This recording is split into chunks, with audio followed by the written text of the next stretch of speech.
Alors nous allons commencer maintenant notre deuxième tuto relatif au routage, à la conception du PCB.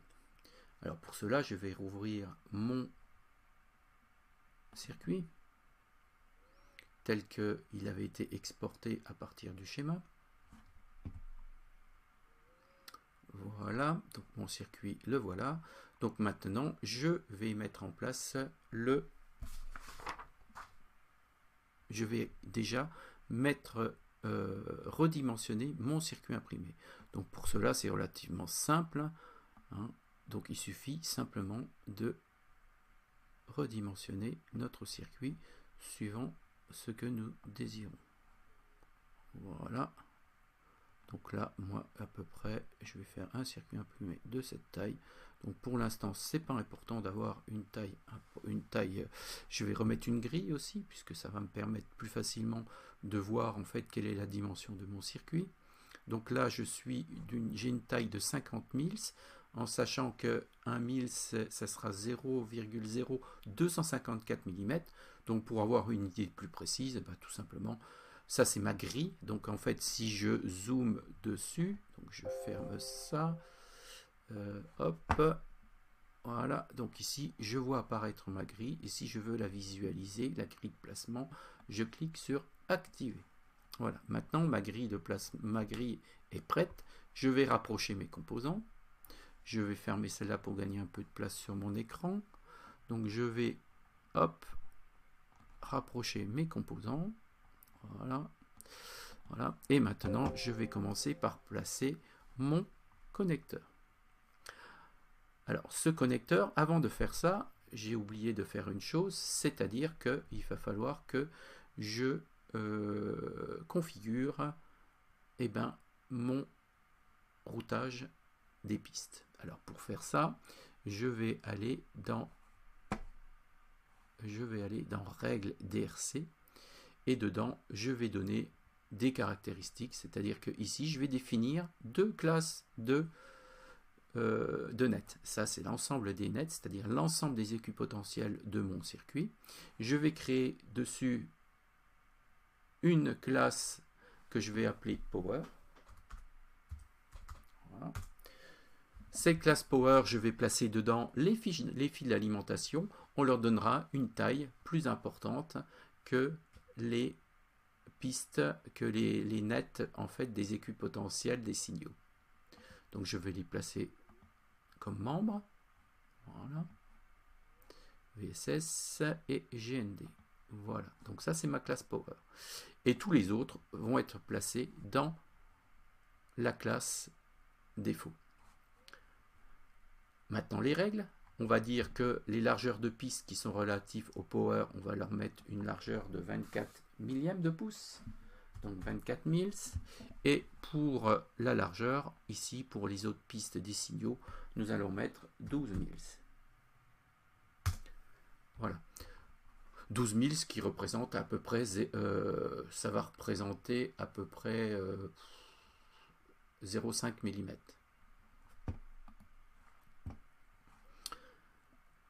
Alors maintenant, je vais commencer à placer mon composant. Puis avant, il y a encore d'autres règles qu'il fallait que j'aille vérifier. Ici, c'est l'ensemble des règles que vous pourrez mettre en place à partir d'un cahier des charges. Nous, dans un premier temps, nous ne les utiliserons pas puisque nous avons configuré uniquement deux tailles de piste. Ici, nous avons la possibilité de choisir en fait le circuit imprimé. Ici, on prendra celui qui est donné par défaut, c'est-à-dire que ce circuit imprimé est constitué d'un circuit imprimé double face avec du cuivre de chaque côté et un isolant au milieu. Donc, nous conserverons cette configuration par défaut. Nous pouvons aussi configurer ce qu'on appelle l'isolement ou le dégagement, c'est-à-dire que c'est l'espacement minimum entre, par exemple, deux fils, entre un fil et une pastille d'un composant. Un via, qu'est-ce que c'est qu'un via? C'est ce qu'on appelle une traversée. Donc tous les composants sont mis à 6 mils par défaut, c'est-à-dire qu'on ne pourra pas se rapprocher plus près, que deux fils ne pourront pas être plus près que 6 millièmes de pouce. Nous avons aussi la distance par rapport au bord de carte, par rapport au perçage. Donc par rapport au bord de carte, nous avons 40 mills par défaut, 6 mills par rapport à des perçages, si nous avions des perçages pour fixer une carte. Au niveau des tailles, la largeur minimale des pistes, c'est 6 millièmes de pouce. Les bagues annulaires, c'est-à-dire que ici, c'est lorsque nous allons réaliser des traversées multicouches. Donc ça, nous garderons par défaut 10 millièmes, enfin nous garderons la configuration par défaut. Les formes, la même chose, nous conserverons ce type de pastille. L'approvisionnement, ça, nous ne l'utiliserons pas, et les masques non plus. Donc voilà, donc tout ça, hein, toutes ces données, normalement, vous sont données dans un cahier des charges du circuit que vous devez réaliser et vous devez vous y conformer. Mais nous, dans un premier temps, nous conserverons par défaut l'ensemble de ces paramètres. Voilà, donc je ferme la fenêtre. Et maintenant, je peux commencer à placer mes composants. Donc pour placer les composants, on clique dessus et on le déplace vers le circuit. Voilà, donc je vais le placer dessus. Pour le tourner, c'est exactement pareil. Donc je vais faire rotation. Voilà, je vais faire encore une rotation pour le placer correctement. Nous allons encore faire une rotation et nous allons le placer comme ceci. Voilà, donc à peu près, donc on va le mettre par là, un petit peu plus près du bord. Hop, là je suis encore en rotation. Donc là, je vais faire terminer, voilà, et je vais me placer un peu plus près du bord, en le centrant. Voilà. Donc maintenant, je vais placer mon autre circuit le plus important, c'est-à-dire ici, le circuit qui est ici. Donc je vais zoomer un peu à l'aide de la molette. Voilà. Je me recentre. Pour me recentrer, je fais un clic molette. Je garde appuyé et je déplace l'ensemble. Voilà. Maintenant, je vais placer mon circuit intégré. Voilà. Donc je vais le placer. Ici, je vais le tourner 2 fois. Donc clic droit, rotation. Encore une fois. Rotation. Voilà. Je vais le placer de cette façon-là. Je vais le placer à peu près par là, oui c'est bon. Donc je fais Escape ou j'appuie sur Terminer, c'est la même chose. Et maintenant, je vais placer mes deux LED, LED 1 et LED 2. Donc ma LED 1, elle sera placée par ici. Voilà. Comme ceci. Ensuite, la LED 2, elle est ici. Là, là, là. Donc je vais aller la placer ici. Voilà, en face. Voilà. Après, je vais placer mes résistances. R1, R2. Donc R1 se trouve... Alors, il faut que je retrouve R1. Le voilà. Voilà R1. Je vais la placer par ici. Et je vais la tourner. Rotation de cette façon-là. Donc dans un premier temps, nous allons la placer comme... Hop là, je refais encore. Voilà, donc ici, OK, Escape pour finir la rotation. Je vais placer R2 maintenant. R2, je vais la placer par là. Je vais la tourner. Rotation. Voilà. Alors maintenant, Escape. Voilà, je vais regarder si elle est correctement placée. Donc là, vous voyez, là, elle est mal placée, puisque ici, vous avez les deux fils qui se croisent. Donc, je vais la tourner de telle façon à ce que ce qu'on appelle le chevelu, ce sont l'ensemble des nets des équipotentiels, c'est ce qu'on appelle un chevelu, de telle façon à ce qu'ils ne se croisent plus. Donc, dessus, je vais faire clic droit, je vais faire encore une fois rotation, encore une fois, hop, rotation, donc je peux même le faire là. Donc là, moi, je suis à 90 degrés, donc je vais encore... le tourner de composants. Voilà, donc maintenant les fils ils ne se croisent plus. Donc maintenant je suis bon. Je vais le mettre en place. Hop. Terminé, pardon. Hop là. Et je vais les aligner. Voilà. Voilà, donc j'ai placé R1, R2, LED 1, LED 2. Je vais placer maintenant mes deux condensateurs, C1 et C2. Donc je vais mettre C1. Donc C1. Alors attention là, vous avez, pardon, Hop, je réduis un peu parce que vous voyez que C2, il est placé, je sais pas, je vais cliquer dessus pour voir. Oui, c'est celui-là. Vous voyez, son nom a été déplacé trop loin. Donc, je vais juste déplacer celui-là pour le rapprocher de mon composant. Je vais faire pareil sur C1. Tac. Donc, je vais sur le point d'ancrage qui se trouve là et je glisse mon référence name. Voilà, donc maintenant je les ai remis en place, je vais pouvoir les placer. Donc C2, je vais déjà le tourner. Donc rotation, hop, donc là ils se croisent.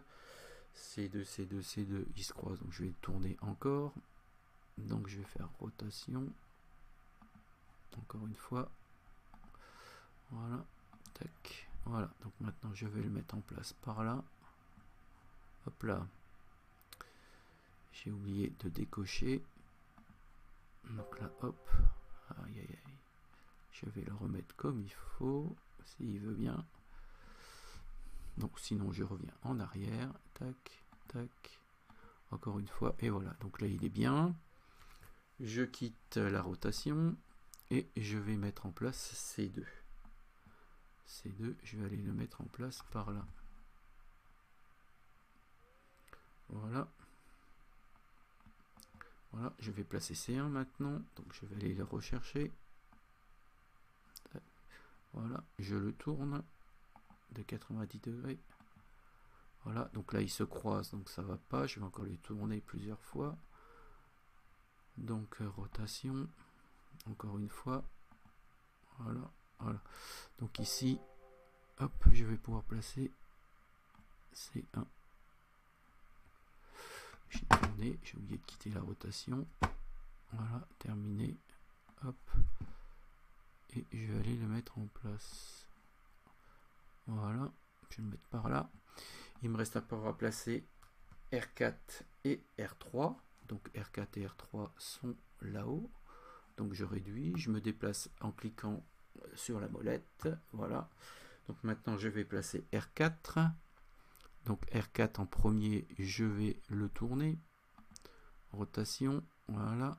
Ensuite, si je reclique encore plusieurs fois, voilà, tac. Et maintenant, donc je l'ai tourné plusieurs fois en appuyant plusieurs fois sur le clic gauche. Maintenant, je termine, je vais le déplacer, donc je le saisis par son point d'ancrage et je le ramène ici à peu près par là. Voilà. Maintenant, il ne me reste plus que R3. Donc R3, je vais déjà le tourner. Voilà. Escape. Et je vais aller le mettre en place. R3, je vais le mettre par là. Donc là, hop. Je vais zoomer pour voir un peu mieux ce que je fais. Je me redéplace en faisant clic molette centrale. Et je regarde un peu ce que ça me donne. Voilà. Alors, je vais aligner cet ensemble de composants là, je les sélectionne, voilà ce qui est fait, je vais dans modifier et je vais aller dans aligner, voilà, et je vais les aligner de telle façon à ce qu'ils soient alignés verticalement. Donc normalement je crois que c'est ça, non c'est pas ça. Voilà, donc là je les ai espacés correctement avec un espacement régulier. Je vais faire de la même façon sur cet ensemble de composants. Donc je fais terminer, je resélectionne cet ensemble, je vais dans modifier, aligner, voilà, et je vais choisir, voilà, donc là ils sont alignés horizontalement, verticalement, pardon, et maintenant je vais les espacer. Je vais les distribuer verticalement, donc les espacer à peu près avec le même espacement. Voilà, donc maintenant mes composants sont placés, alignés, terminés. Je vais placer sur une grille de placement un peu plus serrée, donc je vais passer sur une grille de 10 millièmes de pouce. Voilà, je fais OK, et voilà. Donc maintenant mes composants, donc si je zoome, je vais avoir ma grille en 10 millièmes de pouce. Donc maintenant mes composants sont placés. Je vais placer tout de suite les références name de telle façon à ce qu'ils soient placés tous du même côté. Donc je désélectionne, je resélectionne ici. Je vais aller dans Documents, attribut, voilà, le name, et je vais les placer de telle façon à ce qu'ils soient à droite, au milieu à droite. Donc hop, après je vais, donc ça y est, j'ai sélectionné, maintenant je vais le faire sur ici, voilà, chaque fois ici je vais cliquer dessus et ils vont se mettre en place tout seuls. Je me déplace ma fenêtre et je continue ici. Ah, il faut que je resélectionne, pardon. Hop. Ah, il veut pas, je fais escape. Voilà, hop, je les sélectionne. Voilà. Document, je bouge les attributs, c'est-à-dire les names. Donc c'est bien le name. Je vais me placer à ce qu'il soit centré à droite. Je vais cliquer sur chaque composant. Voilà, tac, tac et tac. Voilà. Maintenant, je vais supprimer les noms des composants, ne laisser que le nom. Nous allons maintenant supprimer les valeurs des composants. Pour cela, nous allons aller dans l'onglet afficher les couches. Et là, nous allons supprimer en fait la couche. Nous allons dévisualiser la couche name top. On va voir si c'est celle-là. Non, c'est pas celle-là. Donc top value, ça doit être celle-là. Voilà. Donc là maintenant, nous avons un ensemble qui est correct. Il nous reste encore à réorienter le nom des composants ici, c'est-à-dire en centré milieu. Donc je vais sélectionner mes composants. Voilà, tout cela. Je vais maintenant aller dans document attribute et nous allons les placer en centré droit. Donc je vais cliquer sur celui-là et maintenant nous avons tous les noms des composants, leurs références désignateurs qui seront placés à droite au milieu, ce qui va simplifier la lecture de ces composants.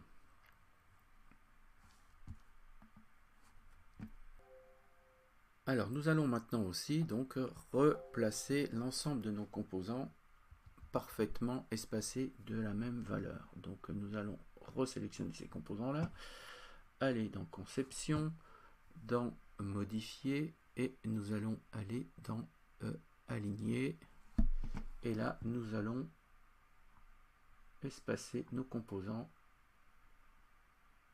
régulièrement. Voilà, donc là c'est correct. Nous avons à peu près un circuit imprimé qui est maintenant correctement disposé. Voilà, donc j'échappe, je quitte ce menu et maintenant nous allons aussi remplacer ce composant là qui est un composant CMS par un composant traversant parce que je n'en ai pas d'autres à disposition. Donc pour faire ceci, je vais faire un clic droit, je vais aller sur Package et je vais prendre un composant traversant, c'est-à-dire un composant DIP T8. Je le remplace et je fais OK. Voilà. Maintenant, j'ai remplacé mon composant par un boîtier traversant. Voilà, donc la disposition maintenant semble à peu près correcte. Il ne me reste plus qu'à réaliser les pistes. Alors maintenant, nous allons passer donc au routage des différents équipotentiels, des différents nets. Pour ce faire, nous avons plusieurs modes qui sont regroupés dans ces deux onglets. Nous avons le routage manuel qui va nous permettre de router en fait notre piste. Il suffit de cliquer dessus et en fait de choisir en fait notre chemin. Voilà, donc ce net est maintenant réalisé. Nous pouvons aussi faire du routage rapide, c'est-à-dire on peut router des pistes non routées. Donc il suffit maintenant de cliquer dessus et la route va se faire automatiquement. Je peux cliquer sur celle-là, hop, et la route va se faire. Maintenant, je peux aussi supprimer des pistes. Alors pour supprimer une piste, je fais annuler routage et je clique dessus. Voilà, donc je vais faire un objet simplement. Voilà, tac. Et voilà. Donc là, j'ai dérouté ce fil. Maintenant, ce fil, si je reprends, je peux le faire. Il peut avoir une forme un peu bizarre. Si je lui donne une forme un peu bizarre et que je veux le lisser, et bien j'ai une fonction qui me le permet et qui va me permettre d'aller lisser en fait un routage. Donc je clique sur le fil et voilà, il me le réalise de façon propre. Maintenant, repassons encore au routage manuel. Donc je vais passer au routage manuel et je vais router ce fil en changeant. Donc ici, c'est un composant traversant, donc les composants vont être soudés du côté soudure et on peut aussi les souder du côté composant en faisant une soudure de chaque côté. Maintenant, ici, vous avez, si vous partez ici, on va changer de couche. Je vais partir de la couche bottom, donc de la couche soudure, et je vais réaliser en fait ce routage. Donc là, je vais aller dessus. Et maintenant, ici, vous voyez que j'arrive ici à un moment donné, il va falloir que je change de couche pour aller uniquement sur la couche composant. Pour ce faire, je vais rajouter ce qu'on appelle une traversée ou un via. Donc pour le rajouter, je clique sur la molette, voilà, et là j'ai mon via qui apparaît. Je clique maintenant gauche et maintenant il est fait. Et automatiquement je vais changer de couche et je vais revenir sur la couche soudure. Voilà, donc là on a réalisé de routage en fait, on va dire en semi-automatique et en manuel. On a aussi, donc maintenant si je veux supprimer l'ensemble de ce routage là, donc je vais cliquer sur annuler le routage et là je vais choisir sur tout. Je valide en faisant entrer. Il me demande de valider et là il va me resupprimer toutes les pistes que j'ai faites. Une autre possibilité encore, c'est de passer ce qu'on appelle à du routage automatique. Ce routage automatique, il suffit d'aller sur autorouteur, de choisir ici, donc on va router sur la couche top, c'est-à-dire sur la couche composant, ainsi que sur la couche soudure. Nous allons choisir un mode, nous avons plusieurs modes d'efficacité, c'est-à-dire nous allons choisir le plus haut, et le nombre de passes, on va en choisir 8. Maintenant, je vais lancer, je vais cliquer sur continuer, et là, démarrer, et il va me trouver, en fait, il va me faire le routage avec un routage optimal de façon automatique. Voilà, donc là il a fini le routage et vous avez votre routage qui est maintenant terminé en routage automatique. Il n'est peut-être pas idéal, souvent il est nécessaire de le reprendre manuellement pour remodifier les pistes qui vous semblent trop près des autres pastilles, puisque là on avait mis un écart uniquement de 6 millièmes.